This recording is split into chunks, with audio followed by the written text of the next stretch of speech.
इतिहास के पन्नों में दर्ज हो गया 2021 26 जनवरी, जहाँ पे किसानों ने ट्रैक्टर की रैली निकाली, जहाँ पे भव्य कार्यक्रम हुआ करता था वहाँ पे किसानों ने भी रैली निकाली और सूचना भी प्राप्त हो रही है कि एक किसान की मौत भी हो गई, साथ में कई किसान घायल भी हो गए। और लाल किले की अगर बात करें तो लाल किले पे जहाँ पर कोई भी देश का प्रधानमंत्री बना करते थे, झंडारोहण करते थे, वहाँ पर किसानों ने अपना झंडा फहराया। इस विषय पर हम जानना चाहेंगे मध्य प्रदेश के पूर्व पंचायत एवं ग्रामीण विकास मंत्री कमलेश्वर पटेल जी, वर्तमान विधायक हैं सियावल के, उनसे जुड़ना चाहेंगे। सर, इतिहास के पन्ने में दर्ज हो गया ये किसानों की रैली। देखिए, हम ये कह सकते हैं कि देश की आज़ादी के बाद ये पहली बार इस तरह के घटनाक्रम हुए हैं और सरकार की जिद की वजह से, सरकार की गलतियों की वजह से इस तरह की परिस्थिति उत्पन्न हुई है। एक तरफ कानून बनाने के बाद किसानों से 10 राउंड सरकार बात कर चुकी है और कानून बनाने के पहले अगर देश के किसान संगठनों से, किसानों से देश भर की विधानसभाओं में ये चर्चा कराते, लोकसभा राज्यसभा में चर्चा कराते तो शायद इस तरह की स्थिति नहीं निर्मित होती। तो ये कहीं न कहीं जो सरकार की जो कार्य करने की प्रणाली है, जो पद्धति है, वो उचित नहीं है। ये किसानों का जो आंदोलन है, ये किसान अपनी जायज़ मांग के लिए आंदोलन कर रहे हैं। जो 3 कानून बिना सोचे समझे जल्दबाजी में पारित कर दिया गया, बिना चर्चा कराए, वो जायज़ मांग के लिए किसान अपनी बात रख रहे हैं और इतने दिन से आंदोलनरत है और सरकार है कि झुकने का नाम नहीं ले रही, अपनी गलती मानने को तैयार नहीं है। ये कैसी सरकार है जो बेलगाम है, जो देश की जनता के बारे में बिल्कुल कुछ नहीं सोचती है, देश के किसानों के बारे में, देश के नौजवानों के बारे में, देश के जो सैनिक हैं उनके भी खर्चे में कटौती करने का ये सरकार ने काम किया। आज हमारी देश की अर्थव्यवस्था चौपट करने का काम किया। आज महंगाई चरम सीमा पे है, हर चीज़ का रेट महंगा हो गया। डीजल, पेट्रोल, गैस सिलेंडर तो छोड़ दीजिए, कोई भी वस्तु लेने जाइए आप, सारी चीज़ें महंगी हो गई।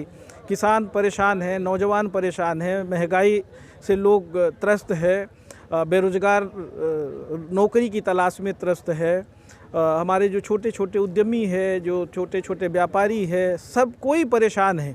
एक तरफ बड़े बड़े इवेंट्स हो रहे हैं, बड़े बड़े आयोजन हो रहे हैं, भाजपा की रैलियां हो रही हैं और आज 26 जनवरी जो हमारा राष्ट्रीय पर्व है, इस दिन आज जो स्कूलों में आयोजन होता था, देश के संविधान के बारे में, हमारे देश की आज़ादी के बारे में जो जानकारी देते थे, एक डिबेट होता था, ऐसे अवसर पे भी पाबंदी लगाने का जो काम किया है सरकार की मंशा, जैसा कि विश्व हिंदू परिषद और इनके जो संगठन हैं जिस तरह की बातें पहले भी उठाते रहते हैं, आज फिर से ये बात सामने आई है कि इनकी विचारधारा में खोट है और ये देश के संविधान को तहस नहस करना चाहते हैं और इनकी गलतियों की वजह से इस तरह की परिस्थिति निर्मित हुई है।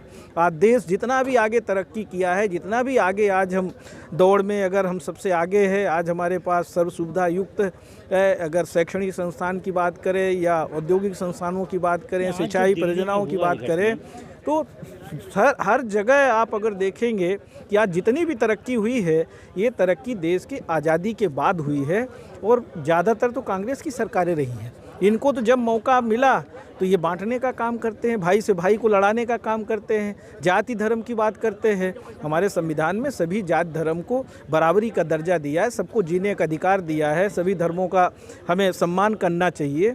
तो ऐसी सरकारें, जिस तरह की वर्तमान में सरकार देश की और कई प्रदेशों में भी बनी हुई है, ये हमारे ताना बाना को नष्ट करना चाहते हैं।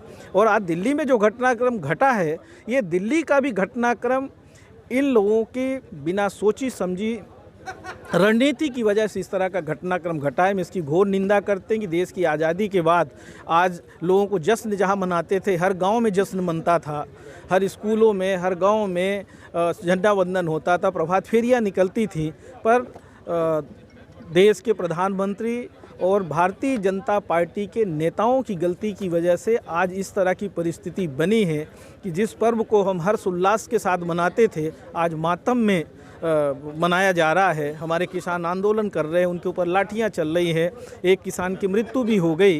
ये सारी बातें हम समझते हैं देश के लिए ठीक नहीं है। इससे कहीं न कहीं हमारी अर्थव्यवस्था भी चौपट हो रही है और देश की जो परिस्थितियां हैं और देश का हम कह सकते हैं कि दूसरे देश भी मजाक उड़ा रहे हैं। और दूसरे देश इस पे चिंतन कर रहे हैं, वो प्रश्न चिन्ह लगा रहे हैं, ये उचित बात नहीं है। इस पे भारतीय जनता पार्टी की जो सरकार है, उनके नेताओं को और इनके जो संगठन हैं, इनको चिंतन मनन करना चाहिए। और देश की जो संवैधानिक व्यवस्था है, उस संविधान के दायरे में रह के सबको काम करने की आवश्यकता है और सबको सम्मान देने की आवश्यकता है। और किसानों की जायज़ मांग को मान लेना चाहिए, बहुत जिद नहीं करना चाहिए। जिद करने से नुकसान होता है। आंदोलनकर्ता जो किसान थे, इन्होंने आज लाल किले पर झंडा फहराया, जहां पर देश के प्रधानमंत्री कोई भी बना करते थे वो झंडारोहण करते थे, उन्होंने अपना झंडा फहराया।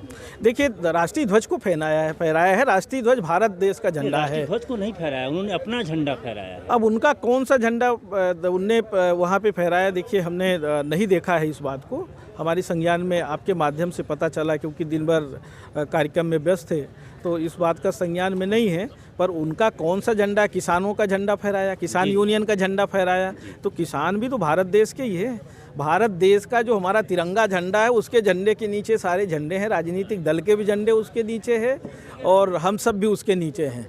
तो सबसे ऊंचा हमारा तिरंगा झंडा है, वो तिरंगा झंडा अमर रहे, इसके लिए हम सब कोई मिलके देश की रक्षा के लिए, देश में जो हमें आज़ादी मिली है, देश में जो स्वतंत्रता मिली है, उसकी रक्षा के लिए हम सारे लोग भारत माता की पूजा करते हैं। उस देश के तिरंगा के लिए हम लोग सब लड़ाई लड़ते हैं और ये ताकत हमेशा इस तिरंगे से हमको मिलती है और ये मिलती रहेगी। इससे कोई हमें पीछे नहीं धकेल सकता।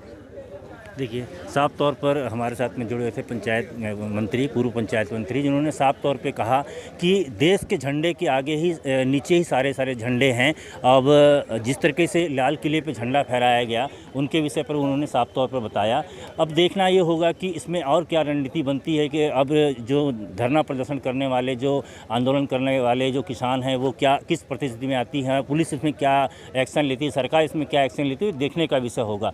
जिले से मैं राजू गुप्ता, कैमरामैन राज बहौर के साथ।